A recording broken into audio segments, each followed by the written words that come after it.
Hello, नमस्कार प्रस्तुतियों।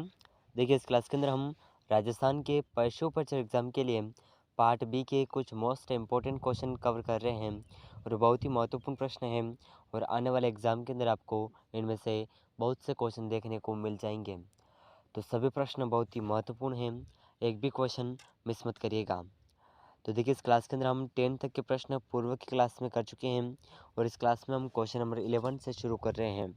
ठीक है, तो अगर आपको इन प्रश्नों का आंसर पहले से आता है तो साथ ही साथ कमेंट ज़रूर करिएगा और अगर चैनल पर नए हैं तो चैनल को सब्सक्राइब ज़रूर करिएगा।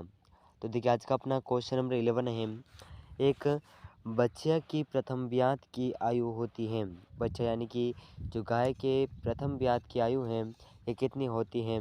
तो इसके ऑप्शन हैं। ऑप्शन 1 20 से 24 माह, ऑप्शन 2 24 से 30 माह, ऑप्शन 3 36 से 40 माह, ऑप्शन डी है उपयुक्त में से कोई नहीं। तो देखिए एक शक्कर बच्चिया की जो प्रथम ब्यात की आयु है कम से कम 2 वर्ष होती है, 2 वर्ष की होती है। ठीक है, यानी कि 20 से 24 माह के बीच। तो इस प्रश्न का ऑप्शन 1 बिल्कुल सही आंसर हो जाएगा। ठीक है, ऑप्शन 1 बिल्कुल सही आंसर हो जाएगा। ज़रूर याद रखिएगा, बहुत ही महत्वपूर्ण क्वेश्चन है। चलिए नेक्स्ट क्वेश्चन, क्वेश्चन नंबर 12। चलिए तो देखिए बहुत ही शानदार क्वेश्चन है, क्वेश्चन नंबर 12। ठीक है, महत्वपूर्ण प्रश्न है और आगे आने वाले एग्ज़ाम के अंदर आपको इनमें से बहुत से प्रश्न देखने को मिल जाएंगे। तो क्लास के एंड तक बने रहिएगा, सभी प्रश्न बहुत ही मोस्ट इम्पोर्टेंट हैं। तो देखिए क्वेश्चन नंबर 12 है। निम्न विकल्पों में विभिन्न पशुओं एवं उनकी यौवना आरंभ की आयु दर्शाई गई है, इनमें सुमेलित नहीं है। तो जो आयु है कौन सी सुमेलित नहीं है? तो घोड़ी की 18 से 24 माह के बीच और भेड़ की 10 से 12 माह के बीच, बकरी 16-24 और ऊँट है 36 से 60 माह। तो देखिए इन चार ऑप्शन में से जो सुमेलित आयु नहीं है यह हो जाएगा ऑप्शन 3। बकरी की जो आयु है 16 से 24 नहीं होती है, इसमें जो है 1 वर्ष के भीतर बकरी की यौवनारंभ शुरू हो जाता है। तो इस प्रश्न का ऑप्शन 3 बिल्कुल सही आंसर हो जाएगा, तो 1 वर्ष के अंतर। ठीक है, चलिए नेक्स्ट क्वेश्चन है, क्वेश्चन नंबर 13। चलिए तो देखिए क्वेश्चन नंबर 13 आपके सामने है। फेरोविंग प्रसव क्रिया का संबंध है। तो देखिए ये फेरोविंग प्रसव क्रिया का संबंध किससे है? तो इसके ऑप्शन है। ऑप्शन 1 बकरी, ऑप्शन 2 सुअर, ऑप्शन 3 कुतिया, ऑप्शन 4 है बिल्ली। तो देखिए इन चार ऑप्शन में से फेरोविंग प्रसव क्रिया का जो संबंध है यह सुअर से है। ऑप्शन 2 बिल्कुल सही आंसर हो जाएगा, सुअर। ठीक है, ऑप्शन बी। ज़रूर याद रखिएगा, बहुत ही महत्वपूर्ण प्रश्न है। चलिए नेक्स्ट क्वेश्चन है, क्वेश्चन नंबर 14। बहुत ही शानदार क्वेश्चन।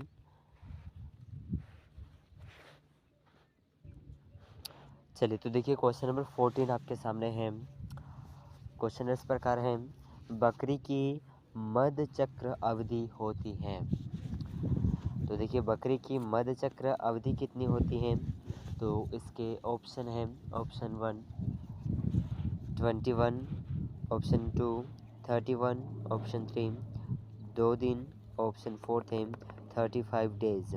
तो देखिए इन चार ऑप्शन में से इस क्वेश्चन का जो सही आंसर है, बकरी की मध्य चक्र अवधि होती है 21 डेज।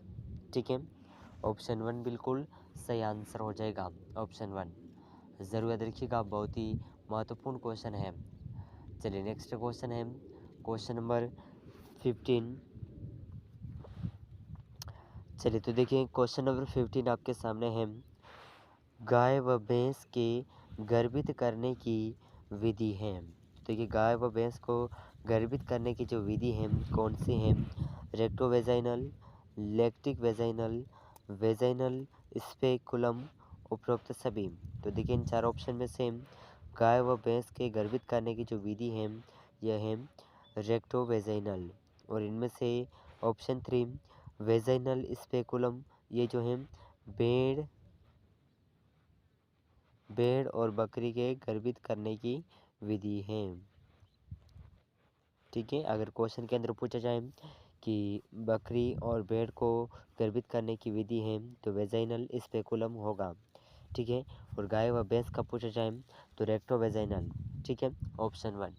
चलिए नेक्स्ट क्वेश्चन है क्वेश्चन नंबर 16। चलिए नेक्स्ट क्वेश्चन आपके सामने है क्वेश्चन नंबर 16। सुअर में बधियाकरण की उचित आयु कितनी होती है?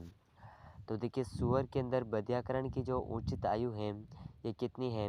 तो देखिए इसके ऑप्शन है ऑप्शन 1 60 दिन, option 2 20 days, option 3 30 days, option 4 है 90 डेज।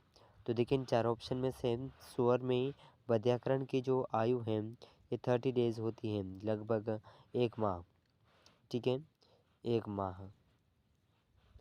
तो इस क्वेश्चन का जो ऑप्शन 3 है ये बिल्कुल सही आंसर हो जाएगा। ठीक है, ज़रूर याद रखिएगा। चलिए नेक्स्ट क्वेश्चन है क्वेश्चन नंबर 17। चलिए तो देखिए क्वेश्चन नंबर 17 आपके सामने है। बहुत ही शानदार क्वेश्चन। बधियाकरण पशुओं के शरीर की किस नलिका का विच्छेद करके किया जाता है? तो देखिए पशुओं के अंदर जो बधियाकरण है ये कौन सी पशुओं के शरीर की जो नली होती है उस नलिका का विच्छेद करके किया जाता है? तो इसके ऑप्शन है ऑप्शन 1 स्पाइनल कॉर्ड, ऑप्शन 2 स्कंद, ऑप्शन 3 स्पर्मेटिक कॉर्ड, ऑप्शन 4 है उपयुक्त सभी। तो इन चारों ऑप्शन में से ऑप्शन 3 स्पर्मेटिक कॉर्ड के माध्यम से इनका जो पशुओं का बधियाकरण है ये इस नलिका को विच्छेद करके किया जाता है। ठीक है, तो ऑप्शन 3 इसका बिल्कुल सही आंसर हो जाएगा। चलिए नेक्स्ट क्वेश्चन है क्वेश्चन नंबर 18। चलिए तो देखिए क्वेश्चन नंबर 18 आपके सामने है। बधियाकरण किए हुए नर चिकन को कहते हैं। तो देखिए बधियाकरण किए हुए नर चिकन को क्या कहते हैं? तो इसका ऑप्शन 3 बिल्कुल सही आंसर हो जाएगा। कैपोन कहते हैं। ठीक है, ऑप्शन 3। चलिए नेक्स्ट क्वेश्चन है क्वेश्चन नंबर 19। तो देखिए क्वेश्चन नंबर 19 आपके सामने है। भेड़ों में प्रजनन मुख्यतया पाया जाता है। तो देखिए भेड़ों में प्रजनन मुख्यतः कौन से उम्र या ऋतु में पाया जाता है? तो इसके ऑप्शन है वातावरण पर, उम्र पर, ऋतु पर, शरीर पर। तो देखिए इन चार ऑप्शन में से भेड़ों में प्रजनन का जो मुख्यतः पाया जाता है यह ऋतु पर, यानी कि जो शीत ऋतु है उस ऋतु में। ठीक है, शीत ऋतु में। ठीक है, ज़रूर याद रखिएगा। चलिए नेक्स्ट क्वेश्चन है क्वेश्चन नंबर 20। चलिए तो देखिए क्वेश्चन नंबर 20 आपके सामने है। ऊँट में ऋतुकाल गर्मी में आने वाले को कहते हैं। तो देखिए ऊँट में जो ऋतुकाल है गर्मी के समय आता है उसे कहते हैं ऑप्शन 1 पाली, ऑप्शन 2 गोवला, ऑप्शन 3 ऋतुकाल गर्मी या ताव में आना, ऑप्शन 4 है रट और मस्त। तो ऊँट में जो ऋतुकाल आता है गर्मी में उसे कहते हैं रट मस्त, रट और मस्त। ठीक है, ऑप्शन डी बिल्कुल सही आंसर हो जाएगा, ऑप्शन डी। ठीक है, ज़रूर याद रखिएगा। चलिए नेक्स्ट क्वेश्चन है क्वेश्चन नंबर 21। तो देखिए क्वेश्चन नंबर 21 आपके सामने है। ऊँट में ऋतुकाल गर्मी में आने का मुख्यतः समय है। तो इसका जो आंसर है आप हमें कमेंट ज़रूर करिएगा। तो देखिए इस क्लास के अंदर हमने 20 महत्वपूर्ण प्रश्न किए हैं। इन सभी प्रश्नों में से आपके कितने क्वेश्चन सही हुए हैं हमें कमेंट में ज़रूर बताइएगा। अगर आप चैनल पर नए हैं तो चैनल को सब्सक्राइब ज़रूर कर लीजिएगा। और देखिए इन प्रश्नों में से बहुत से प्रश्न आपको राजस्थान के पशु परीक्षा एग्ज़ाम के अंदर देखने को मिल जाएंगे। तो सभी प्रश्न बहुत ही महत्वपूर्ण हैं और आगे महत्वपूर्ण प्रश्नों के साथ में मिलते हैं। तब तक के लिए जय हिंद, जय भारत।